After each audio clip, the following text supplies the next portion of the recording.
Hey, what's going on, everybody? Hope all of you are doing well. This is going to be my review for the fifth Final Destination film, which was released in 2011, which doesn't seem like it was that long ago. I always thought this movie came out later, like 2013, 2014, but surprisingly, it came out a little over 10 years ago.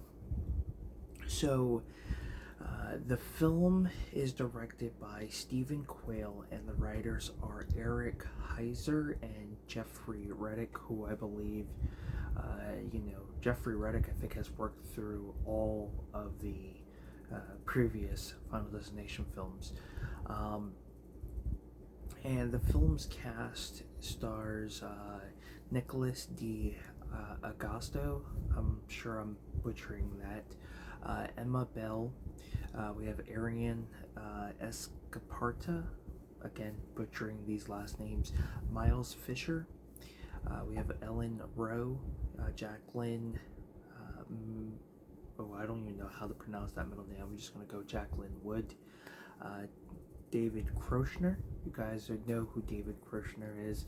He's in the Anchorman films. He's in Out Cold. I mean, his filmography is just absolutely amazing. Well known for doing a lot of comedy movies. Waiting, Still Waiting. I believe he's in Still Waiting. Don't quote me on that. And Tony Todd reprising his role as Bloodworth. So, just like the four previous films, we still have the same, I wouldn't say plot, but I think there's another term for it. But basically, our main lead is the third male in the franchise to have a premonition. This premonition ends up being a bridge that is going to collapse. And just like the four previous films, he saves everyone, but then death starts to go after each survivor. Now, I have a fear of bridges. I can drive on them, I have no issue with that, but I still have that anxiety. I just do not like bridges, especially very high bridges. So, you know, I can relate in some way of having that fear and just, not wanting to, be in a situation like that. I know a lot of individuals who are, come from relate to being behind the wood log trucks and things like that. I think that's kind of where a lot of the ongoing theme of, not driving behind one of those. But yeah, I cannot stand bridges, especially very high bridges. I also have a fear of heights, so that probably plays into the part of why I don't like them. Now, this film has its issues. First and foremost, the actor, the Tom Looking Cruise, actor, he just, his character was just really annoying. It felt like his acting, he was trying too hard, kind of similar to the actor who was playing the racist in Final Destination 4. It just seemed like the person was, the actor was very uncomfortable with the role and was just trying really hard to act and be this douchey type character, but it just did not work at all. And some of the death scenes are a little creative. I feel like some of them are lazy. There might be like two, and I will give you guys a fair warning on spoilers. So if you haven't seen the movie, stop the video, go watch it, and then come back. But I'm just warning you guys with some spoilers. One of the death scenes that really stands out the most in this movie is the gymnastic scene. That scene alone probably is one of the just one of those scenes that really makes my I wouldn't say body ache, but it just gives me goosebumps. That scene's just probably one of the most terrifying scenes I feel like from this movie. All the others, they're okay. The chemistry between everybody, it's just not there. It really isn't. Is it a better film than the fourth movie? Yes, but to me personally, not very. Maybe I would say if I can sum it up, I would say Final Destination 4 is right here, and Final Destination 5 is like right there. So it's by far not much. Um, I do like that when we get to the ending of the film, we do find out that it is a prequel. We get a glimpse of our two main survivors getting on the flight that would just so happen to explode in the first film, and they were able to blend some CGI and a clip from the first movie with Devon Sawa's character freaking out, being escorted off the plane. Of course, we know what happens from there. But what's really interesting about this movie is that the more you watch it, you're not aware that it's a prequel.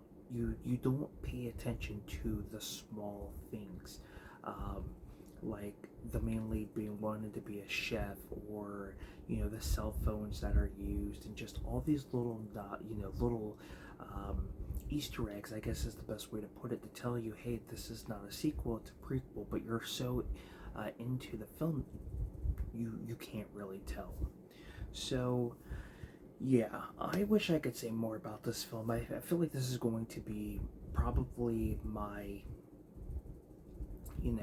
shortest review. I just don't really care for the fifth movie. I like the fact that it's a prequel, but I just don't care too much for it. I feel like I can skip this one when it comes to to any of the films in the franchise. I feel like this and the fourth one, I feel like I can just skip. I'm not really missing out a whole lot, especially after you've seen the film and you know what the twist ending is.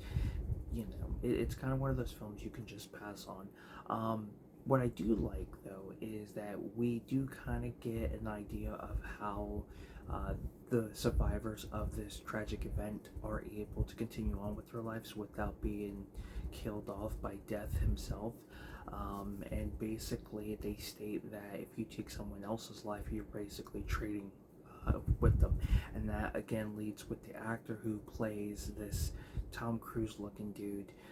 Actually, he's like a cross between Brandon Routh and Tom Cruise. And yeah, just not a good actor. Well, let me rephrase that. I'm sure he's a good actor, but this movie was just not it. And just like, the fourth film, it just seems like they were trying too hard. And some of the actors I felt like were trying too hard. David Kirshner, I felt like, as much as I do like him in this movie, I felt like he was way out of place in this movie. But yeah, I wish I could say more. I think by now everyone has seen this movie, but yeah, it's going to be my shortest review. There's not a whole lot you can go by on this. It's, to me, it feels like they didn't bring anything new. It just copy and paste from other films. At least I thought, the first three had unique things about them, and somewhat of the fourth, but this one, not so much. Now, the characters that the actors play, we have Nicholas D'Agosto, I don't know. He plays Sam. Arlen Scarpetta, I don't know. I'm butchering these names. He plays Nathan. Ellen Rohr plays Candace Hooper. Emma Bell plays Molly. Miles Fisher plays Peter. What is it? Friedkin, I believe is the name. Jacqueline Wood plays Olivia Castle. David Kirshner plays Dennis. As I stated, Tony Todd plays Bloodworth, and that character, tends to show up in some of the other films. I think there might be one or two that he doesn't show up in. Could be one. I'm not 100% sure. I don't pay attention too much to his character, but we'll explain that as we get to the sixth film. But he, throughout the films, he kind of gives those who have survived this, just kind of ideas of what's the whole situation that they're in and things like that, which had become this ongoing theory of how he knows so much, which will lead into our next review. But yeah, I wish I could say more about it, but thank you guys so much for tuning in to my review for Final Destination 5. If you've seen this movie, let me know what your thoughts are on the sequel. Did you like it? Is it, after a first time view, it's pretty much skippable? For me, it is. And if you guys would like to check out the other Final Destination reviews that I have, you can go ahead and check out the playlist.